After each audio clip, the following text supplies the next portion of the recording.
Welcome to The Explainer. Today, we are diving deep into the incredible world of neuropharmacology. We're going to break down how, exactly, a chemical compound can find its way into your brain, the most complex object in the known universe, and literally change the way you think and feel.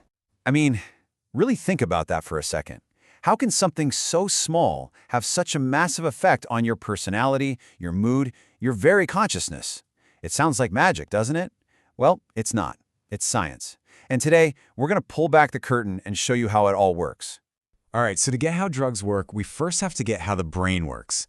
The best way to think about it is as this ridiculously complex communication network, just humming with trillions of messages every single second. And all of that communication, believe it or not, comes down to a really simple two-part process. It all starts with an electrical spark that travels down a brain cell, a neuron, and then, once it reaches the end, it sends a chemical message to the next neuron in line. Spark, then message. Spark, then message. That is the fundamental rhythm of your brain.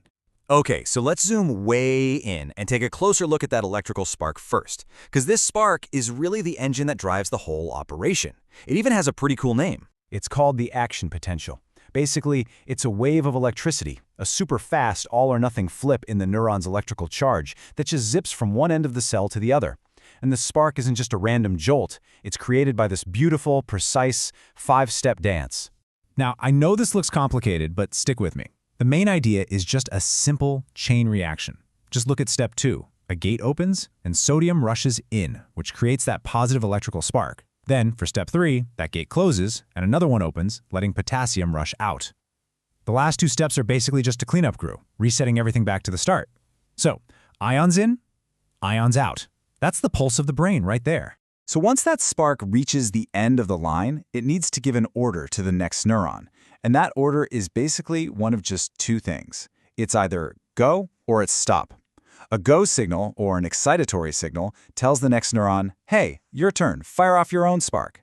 But a stop signal, an inhibitory one, tells it, nope, stay quiet.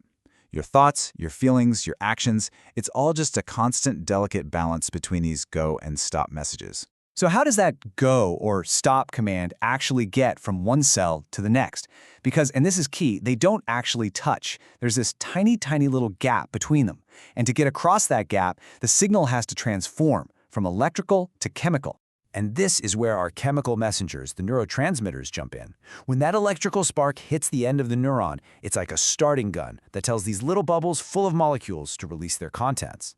Those molecules, and you've probably heard of some of them, like dopamine, serotonin, GABA, they float across that tiny gap called the synapse, and they lock onto the next cell to deliver their message.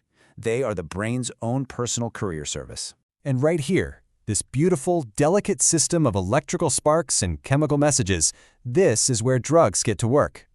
Neuropharmacology is really all about creating a kind of master toolkit, one that lets us pull different levers in the brain to either turn the volume of these signals up or turn it down. So let's start with that first one. How do you turn the volume up? Let's say a condition like depression is linked to not having enough of a certain signal, like from serotonin. How can a drug step in and amplify that message? Well, there are a few clever ways to do it. First, you can make a drug that's basically a copycat. It mimics the real messenger. We call this an agonist. It fits into the same lock and sends the same go signal. A second trick is to block the cleanup crew. See, normally, these messengers are vacuumed back up almost immediately. A reuptake inhibitor blocks that vacuum, leaving the messengers in the gap for longer so they can send their signal over and over. And third, you can stop the shredder by blocking the enzymes that normally break these messengers down. Okay, that makes sense. But what about the other way around? What if the problem is too much signaling? A brain that's just too active, like what you might see in epilepsy or anxiety. How do you turn that volume down? You guessed it, we've got a whole other set of tools for that. One way is to just block the spark from happening in the first place. You can use a drug that literally plugs up those sodium channels we talked about. No spark, no message. Simple. Or you can block the lock on the receiving cell. This kind of drug is called an antagonist. It's like putting gum in the lock. It just sits there so the real messenger can't get in and deliver its signal. And finally, you can hit the mute button on the sending neuron itself, telling it, hey, we've had enough, stop releasing so much. So now we have our toolkit, right? We have tools to turn signals up and tools to turn them down. And this is how we connect the dots, how we go from these tiny molecular mechanisms to actually treating real-world disorders. It's all about picking the right tool for the right job. And this is where it all clicks into place. Look at depression. The goal is to boost the serotonin signal, so a very common tool is a reuptake inhibitor. It blocks the cleanup crew. For Parkinson's, which we know involves a loss of dopamine, a drug that mimics dopamine, a receptor agonist, can be a huge help.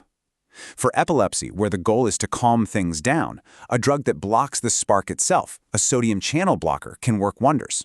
You see, it's all about that targeted intervention. So let's say we've done it. We've designed the absolute perfect molecular key to fit a specific lock in the brain. We're all set, right? Well, not quite. There is one final massive obstacle that every single one of these drugs has to face. And here it is. Meet the blood-brain barrier. Seriously, think of it as the most exclusive nightclub in the world, and your brain is the VIP section. This barrier is a super tightly packed layer of cells that acts as a bouncer, physically stopping almost everything in your bloodstream from getting anywhere near your brain. It's an amazing protective measure, but for scientists trying to design drugs, it is a huge pain. So who gets on the VIP list? Who gets past this bouncer? Well, only a very select few. The drug has to be really small. It helps a lot if it's fat-soluble or lipophilic, so it can kind of dissolve its way through the membrane. Or it has to be clever and disguise itself as something the brain already wants, so it can hitch a ride on a special transport system. This isn't just a small detail, it's one of the biggest challenges in all of medicine. And this ability for a drug to get past protective barriers, it has really profound and serious consequences. The very properties that make a drug good at sneaking past the brain's bouncer often make it just as good at crossing the placental barrier and reaching a developing fetus. It's a really stark reminder of the incredible responsibility that comes with this kind of science. So here's the big takeaway. Making a drug that works on the brain is really a two-part problem you have to solve. You have to nail the chemistry of the drug's action, making sure it does the right thing when it gets there, but you also have to solve the physics of its journey. You have to figure out how to get it past that bouncer.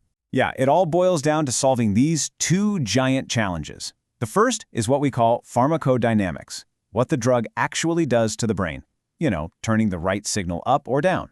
And the second is pharmacokinetics, what our body does to the drug, getting it absorbed, getting it past that barrier, and eventually getting it out. For a drug to work, it has to be a master of both. And that, of course, leaves us with one last really exciting question. Every single year, our understanding of this whole system gets deeper. Our ability to design these tiny molecular keys gets more and more precise. So as we keep getting better at this, what new doors to healing and to understanding the mind itself might we finally be able to unlock next?